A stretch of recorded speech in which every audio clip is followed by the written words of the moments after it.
The Vietnamese community is thriving in the New Orleans area 50 years after the fall of Saigon. And today we remember the end of the Vietnam War and the wave of refugees that settled right here to start a new life and a new country.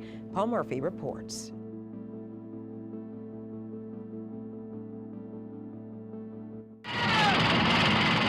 Hundreds of thousands of Vietnamese escaped their war-torn homeland following the collapse of South Vietnam and the fall of Saigon 50 years ago.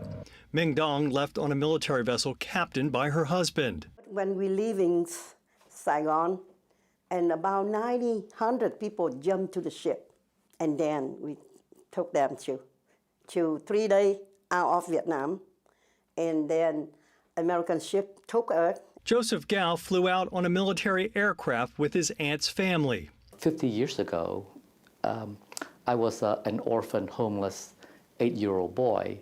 Both Jung and Gao were among the refugees settled in the New Orleans area after the war. A lot of the Vietnamese families were brought from the refugee camps of Arkansas and other areas around the United States through Catholic charities. I'm lucky to go to New Orleans because they look like my country, and I fall in love with New Orleans. Jung became a well-known pastry chef.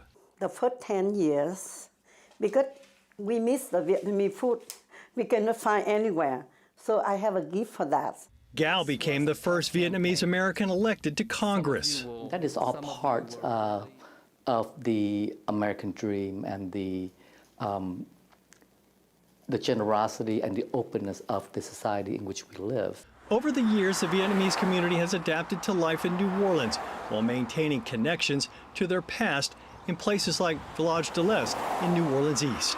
It's almost like a miniature Saigon, where people speak the common language, they eat the common food, they celebrate a common culture. The naval uniform worn by Minh Duong's husband is now on display at the historic New Orleans Collection's new exhibit, Making It Home from Vietnam to New Orleans. We see it as a beginning of a documentation effort of the Vietnamese experience here in New Orleans.